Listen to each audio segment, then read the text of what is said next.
James is having some veggies and dip, and this isn't actually that. It's lobster claw in there. And I'm going to talk about Biosphere and the Dick Francis thriller, The Racing Game. So how that goes.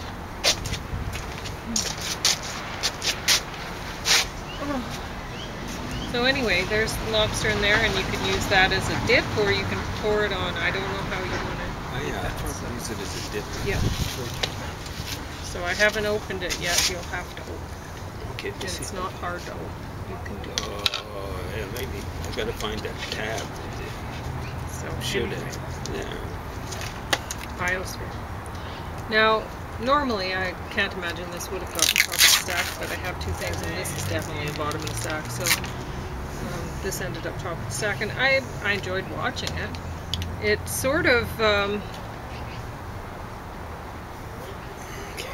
I don't know. I mean, it sort of seemed a little bit funny. There's these two guys, so it's about these guys on the back here. They're living in the biosphere.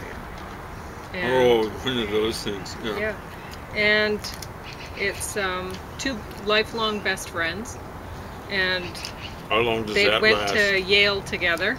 Oh yeah. So they're not from a lower class background or anything like that. The African American guy is he's a scientist. He studied chemistry and stuff like that. And so he built this biosphere when his best friend asked him to, because he's an advisor to his best friend, because his best friend was the president. And the president of presumably of the United States, right? But we don't know. We don't know where they're from, but that's the assumption. That's given their accents and whatever, probably, and the fact that I mean, we have prime ministers here, not presidents, so it's not from here. Anyway, but anyway, so there are two people in a biosphere, and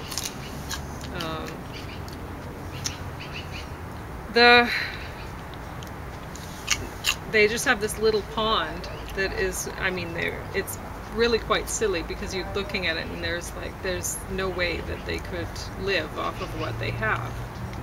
You know, they have a tiny little pond. It's, you know, they're presumably growing their own food then? They have one tomato plant from the looks of things.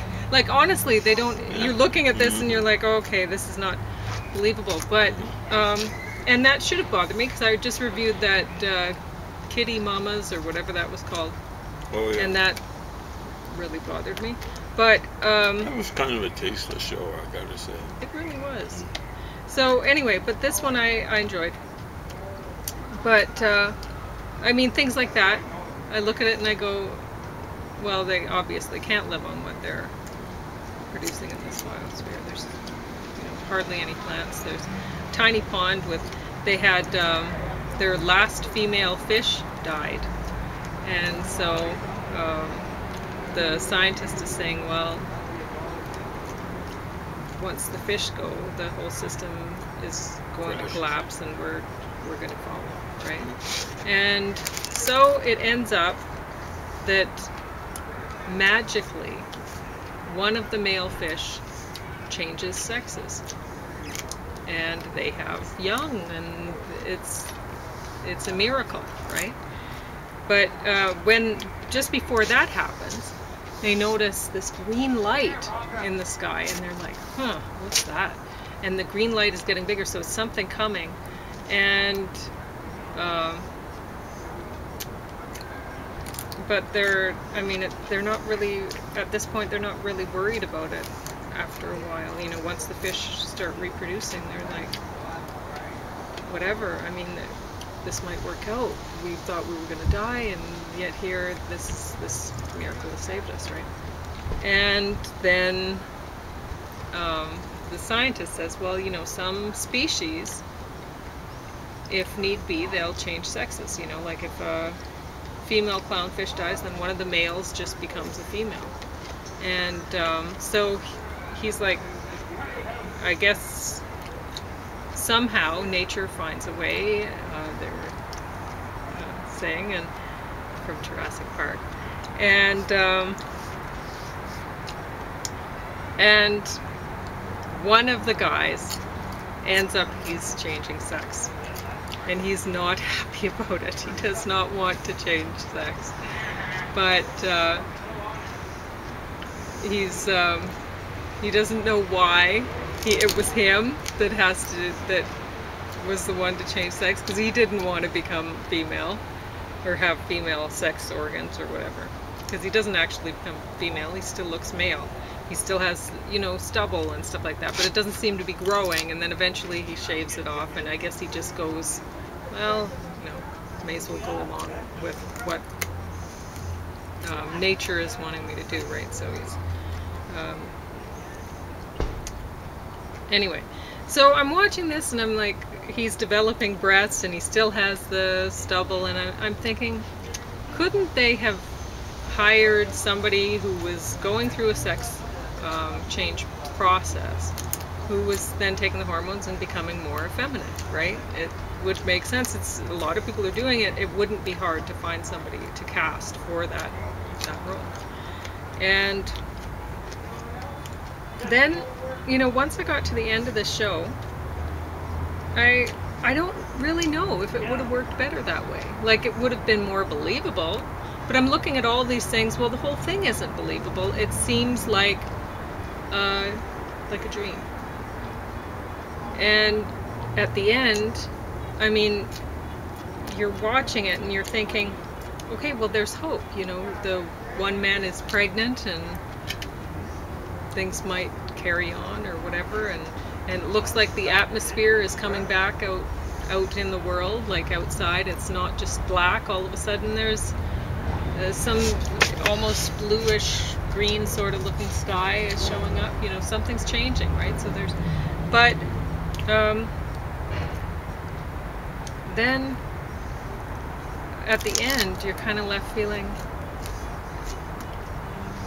kind of sad, because you realize that, well, it really is just a dream. You know, it's like something, it's like if these guys were actually faced with, this is the end, the fish are gone, the whatever, and this is the end, and then that's one last little wish, you know. It's just a nice dream, but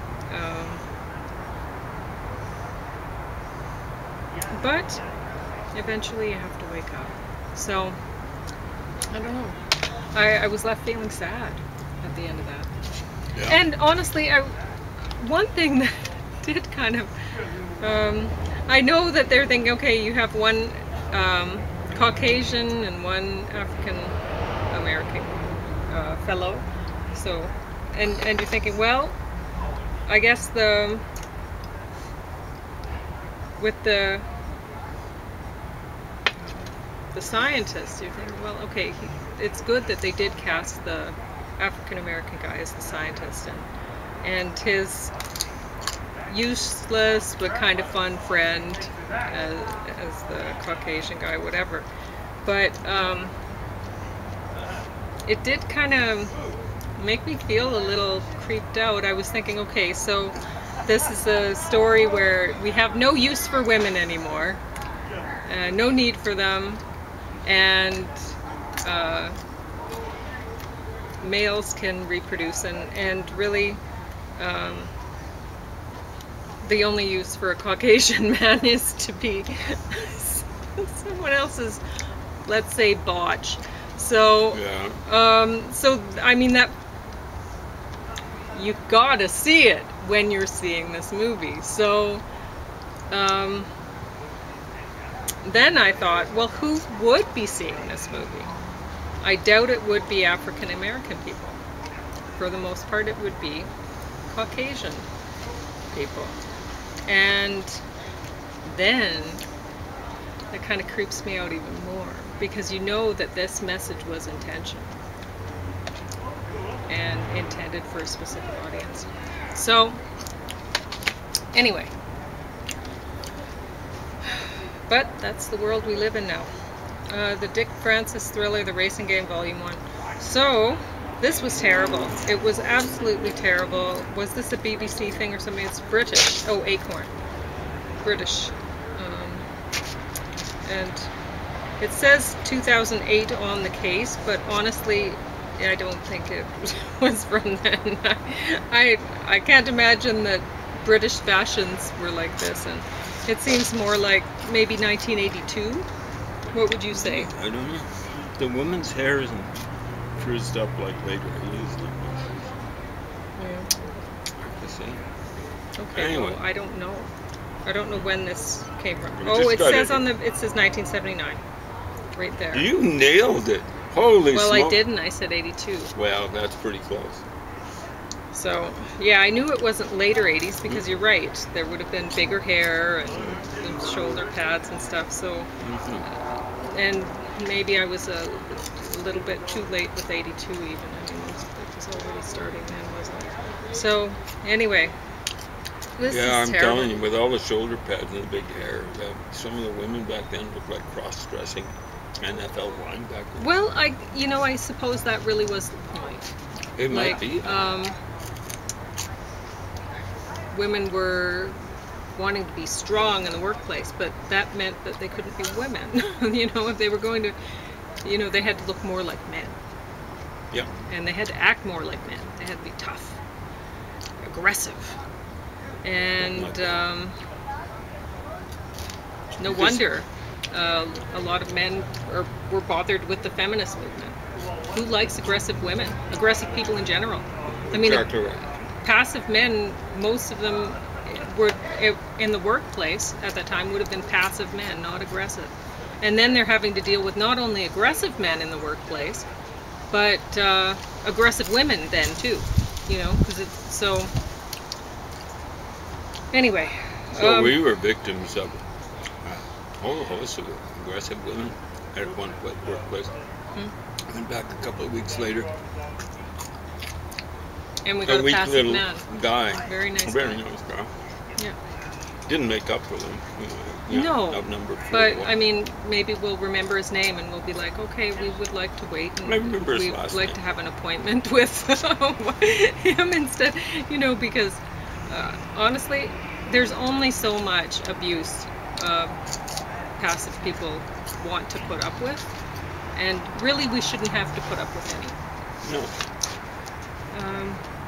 But anyway, so there's this is a story about a jockey who becomes a private investigator. So honestly, What's it called? The racing game, and it doesn't work. I mean, this jockey he gets into brawls and stuff, and I mean, that seemed like a jockey would any jockey be like a brawl kind of person? It doesn't. A very silly one. It was because the they're effective small. jockey. He'd be about 5 feet Exactly. tall. They're tiny. They're not going to win. Like 120 pounds. Yeah. So honestly, that doesn't work. And so you think, okay, well, maybe they wanted him to seem that way because you think a private investigator is being tough or whatever. But okay, it doesn't work. This jockey cannot be a private investigator. But well, of this type, you're saying he's getting into brawls. Now, Yeah, the it best doesn't- private investigators, I think, would be really sly. They'd be Sure. like secret agents, right? yeah, maybe you're right. And real But- secret agents, they don't do James Bond kind In of any stuff. case, I think the best private investigators would probably be people that are the human equivalent of beige. You just don't notice them. And you would notice a jockey because they're tiny. So that's all I have to talk about. Do you have anything? Oh, do you not want your lobster? Going to eat that later. Oh, okay. Going to give a little bit to them. Yeah, There you go. I gave some today already. Mm. When I was dealing with that for you. So, do you want to talk or no? I don't know if there's much I want to talk about right now. Okay.